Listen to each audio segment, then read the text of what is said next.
Welcome to Kyle Anthony's UFC Betting Show. I am Kyle Anthony, and welcome to the podcast. Welcome to the prediction show for UFC on ESPN Plus 37, Marlon Moraes versus Cory Sandhagen. We're going to talk about a free play, which is on the main event. I also like two props I'm going to kind of talk about a little bit at the end of this as well. But before we do, definitely subscribe.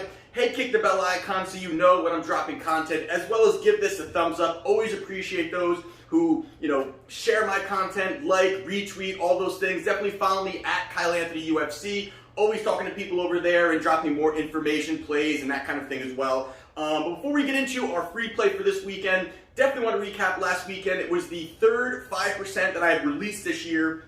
It was on Germaine de Randamie minus 120. And she goes out there and gets the job done with a submission victory in that third round against Julia Pena. And just a real quick recap of this fight. This is a situation you can definitely go on Wager Talk. You can see the entire write-up that clients get prior to the fight. And this is a situation where I really liked Randamie here. I thought her striking was going to be far more superior to Pena. And also Pena, she had a layoff for 2.5 years. Had a baby, which is a wonderful thing, had a baby, but that's going to be a downturn in any kind of training. And she fought Nico Montoya, who, a 4-3 fighter and a very sloppy fight most recently. So I liked a lot of things about de Randamie in this spot. Her high-level kickboxing, her high-level overall striking skill set. And yes, she had been taken down multiple times from Nunes, pretty much the whole fight, but that's Amanda Nunes, she's a world beater. But this situation, that first round, I liked what de Randamie was doing. She was patient, she stayed on the outside, she landed some big shots, actually stumbled and kind of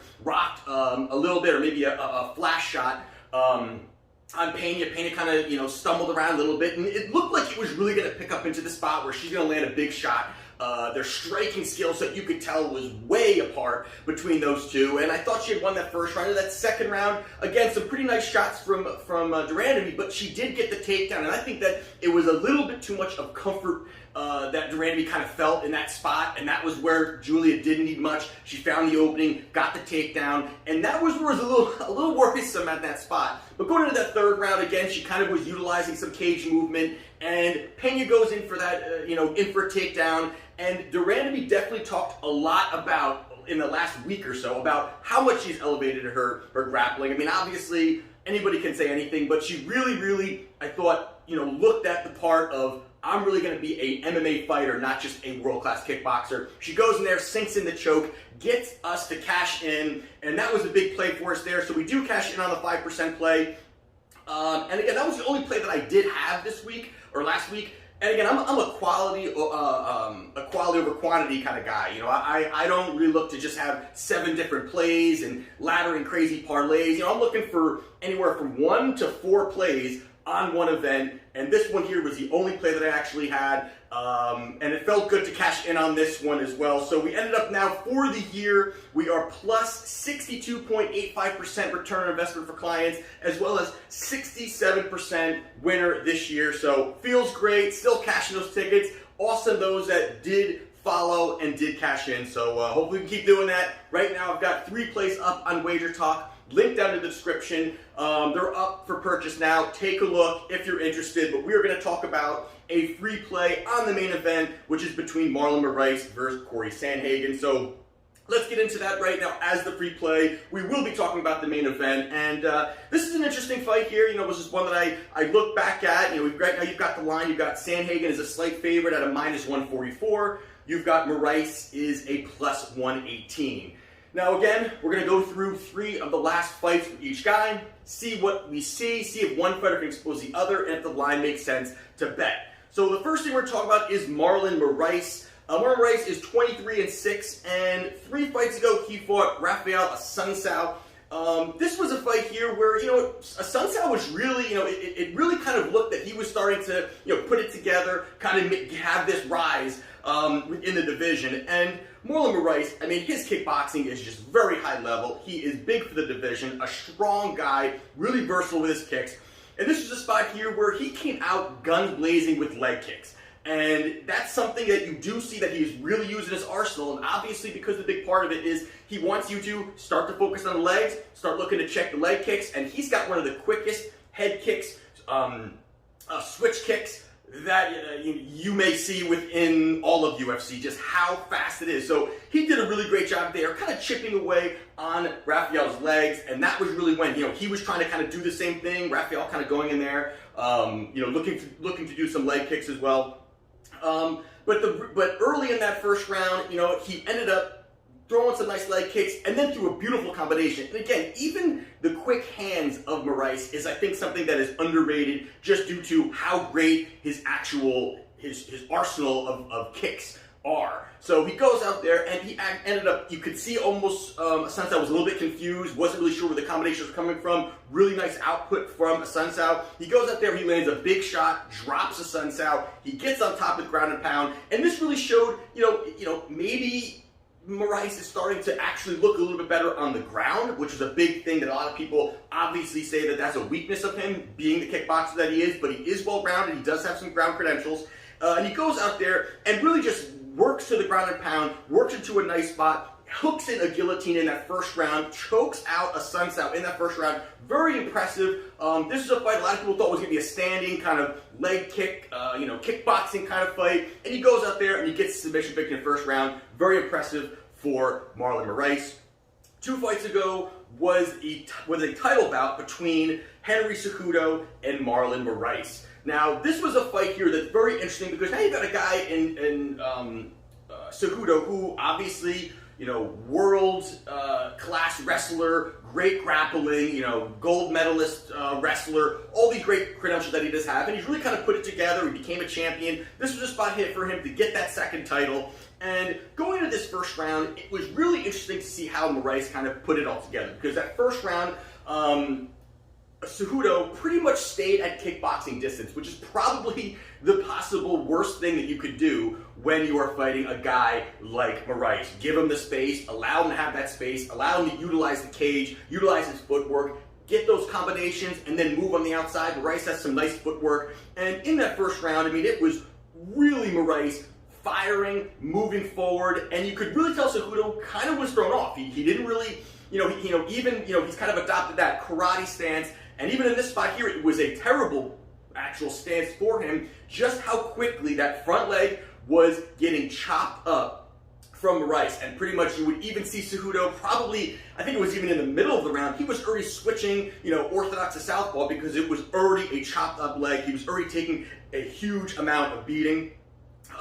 And then from there into that second round, it almost looked like this was a spot where Cejudo was going to be completely just overwhelmed with this kickboxing, the power that he has. Going to that second round was really where you started to see a little bit more where Cejudo looked to pressure. And they even talked about it, even after the fight, that they knew they needed to make a change. And Cejudo was the one that said, I need to go back to what I do, get in tight, grapple, make it dirty, and make it a fight. Don't just stand on the outside and make it technical, because obviously the technical striking is going to be on the side of Moraes by far. Obviously the ground game is going to be Cejudo, should be by far, but in general, those are really, both well-rounded guys, but those are really their strengths. And Cejudo started to do that a little bit more. He started to cut the distance down, and that was really, you see, an opportunity where it's a little bit uncomfortable for Moraes, who's a guy that likes to use his legs, and really when he's being backed up, he can't plant. It's harder for a kickboxer to really throw a leg kick or throw a body kick or throw a head kick off his back foot, or you're just not going to have a lot of power behind it. So Cejudo started to do that, started to get in his face more, forcing him to move back a little bit, and that was really when Cejudo found a lot of success. Now that could be something that Cory Sandhagen could use going into Saturday night, but that was an absolute different path that he took from that first round, where the first round just gave him the distance. Second round knew, I got to cut the distance, I got to shorten this up, I can't allow this kickboxer to get off his offense from this distance. And then going into this, going into the end of actually that second round was where you started to see Moraes slow down. And this is again something we're talking about a little bit further as we go through this. But you do see that the big explosion, the big power that Moraes has, that's the kind of situation where it takes a lot of energy. It absolutely takes a lot of energy, and when he does land these shots, we've seen him absolutely obliterate guys, completely knock them out cold. He's done it multiple times in the UFC, multiple times outside of the UFC. That's a situation where obviously that's important. Now, this being a 5-round fight, can he keep that up? That's a big question here. But going to the second round in a title fight, he was already starting to slow down. Cejudo had the volume. He started to really force him to work, force him to clinch, force him to be in the clinch, and fight the grappling. And from there, big knees from Cejudo, which really started to damage Moraes, ending of that second round. And then going into that third round, it really looked like Moraes was hurting. I mean, not just, he took some damage, but it just looked, the strength wasn't there. The volume was way down. Even his kicks, the power was way down. And that was when Cejudo really started to push forward. He started to land the big shots, started hurting him, got the ground and pound in there, was even looking for a submission finish in there, but he ended up getting the knockout victory in that third round. It was very impressive the way that he did it, and the change that he ended up having going into that fight, where the first round was very bad, second round he started to change, and that is an absolute vulnerability that Moraes has, and something that a kickboxer of his stance, obviously power, but if you can cut the distance, that's going to help him. But he goes out there and he does, Cejudo goes out there and gets the victory. And then we've got, most recently he fought Jose Aldo. Now this is an interesting fight here where you take a look at it, and the fact that, Aldo, world-class fighter, like he's been in the UFC for how many years, feels like he should be 40 at this point, he's only 33, so he's done a lot of things started his career very early and has really continued to excel. The whole McGregor thing kind of pushed him down a little bit, but overall he's a world-class fighter. And in this spot here, Aldo absolutely implemented the exact strategy that Cejudo had that was successful for him. And Aldo was almost old school Aldo, where he just absolutely, from the beginning, almost fought angry. Went out there, cut the distance, pushed forward, made it more of a boxing range than a kickboxing range. And that entire first round, almost it looked as if, Moraes, again, not comfortable being walked down. And the whole fight, from beginning to end, was all Aldo pushing forward, pressure, walking Moraes down. Moraes almost, there was points where, he wasn't able to, find a comfort spot or get into that fight rhythm that I think a lot of fighters kind of use, that, hey, get into that rhythm, get into that flow, and he didn't. And pretty much Aldo just kept pouring it on, pushing forward. I mean, obviously, the strikes were, in certain rounds were slightly close or whatever it was, but overall it just looked Aldo walking him down, putting on the pressure, outlanding, the volume was there, and even going into that third round, it almost looked as if Aldo controlled the entire fight. I mean, to me, I thought it was a clear 2-1 for Aldo. And going to the judges, they ended up giving it to Moraes, which is very controversial. For those who have seen it, very close fight. I mean, obviously, it was no landslide or no robbery. But I just thought the way that Aldo fought is the exact way that you need to beat Marlon Moraes. That's the exact way that you need to do. Cut the distance. And again, the guys that he does this to, or guys that do this to him, do have that success. So in this spot here, Aldo ended up losing the split decision. Moraes gets it, but very close, but he goes up there and gets the victory. Now, talk about Cory Sandhagen. Cory Sandhagen, he's minus 144, and he's 12-2.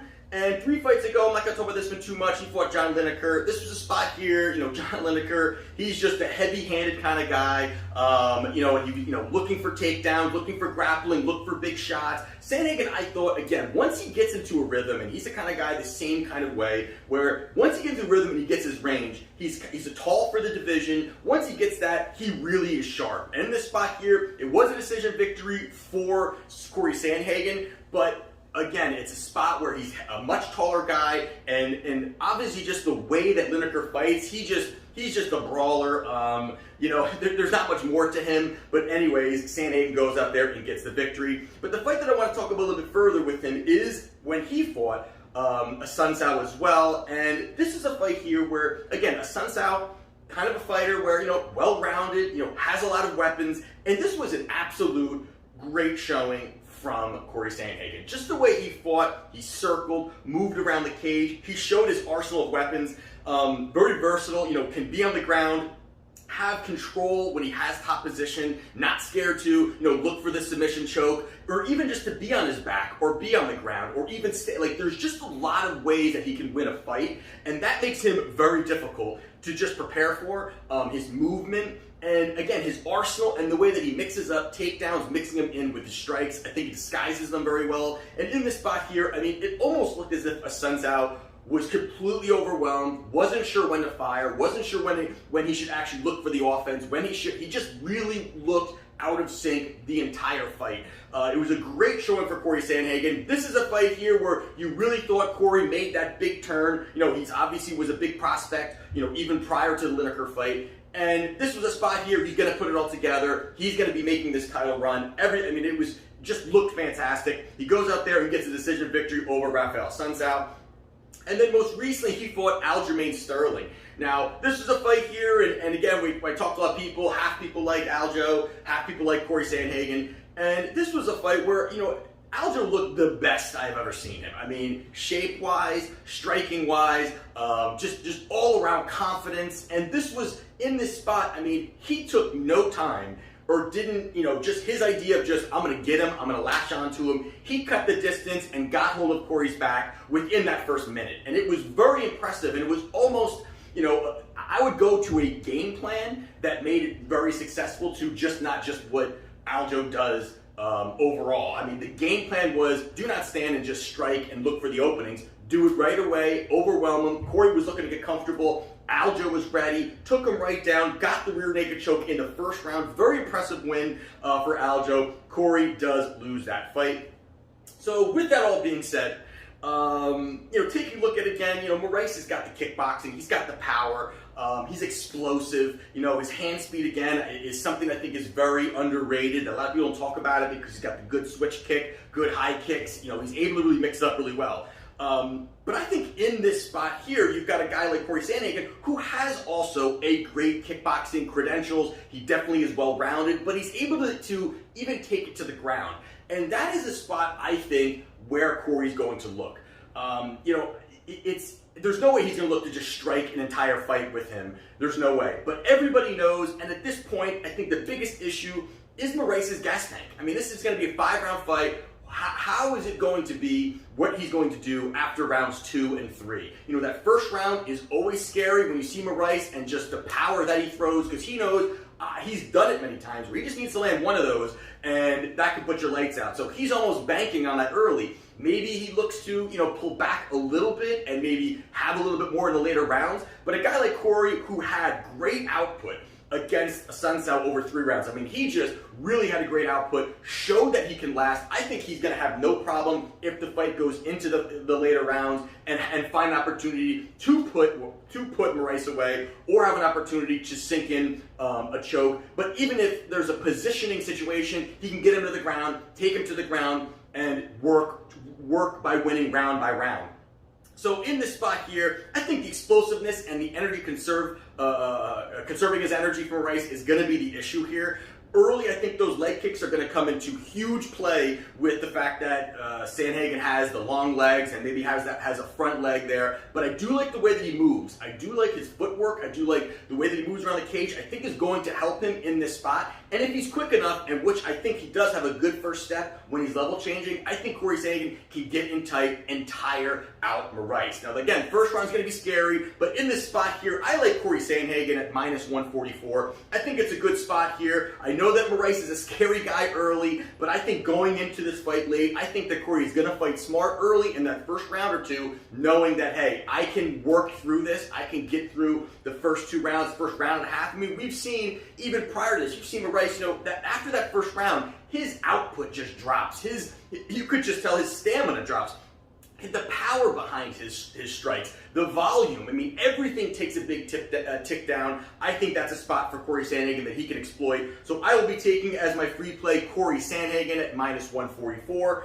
Also that I was looking at as another one is, which, again, it's going to be a sprinkle. This is not going to be some massive play of mine. But again, Cory Sandhagen is a free play. But a sprinkle here is, I like the knockout for Cory Sandhagen at +270. I think that's a good little spot there. I think that he's going to have the opportunity, again, for the late strikes. I think even if he gets him to the ground, I think that Moraes, even later when he's tired, Moraes is good enough to kind of work off his back, and he's strong where he can kind of maybe get at certain spots. But I think that's where Sandhagen could really land big shots, land big elbows, work positioning, and get the finish. So that's a spot here where I will probably be throwing a sprinkle on. Also, will the fight go the distance? -166. I think that's not a bad spot either. Obviously, if Moraes wins, he's not winning a decision here. It's going to be a knockout victory. So if you're looking in the spot and you're saying, hey, I can't pick which side I want to go, I kind of like Cory, and I can see the power of Moraes, and you're not really sure to go.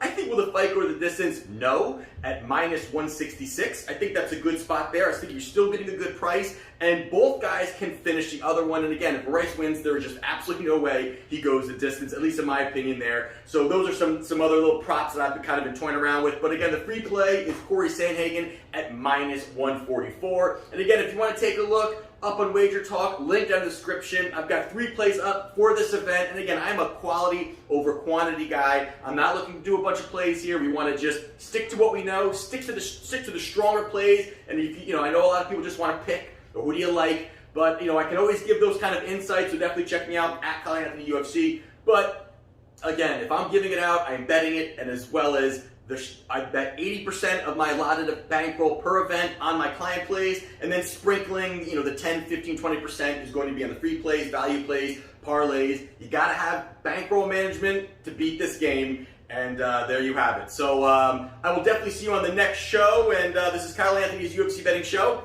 and I'll see you next time.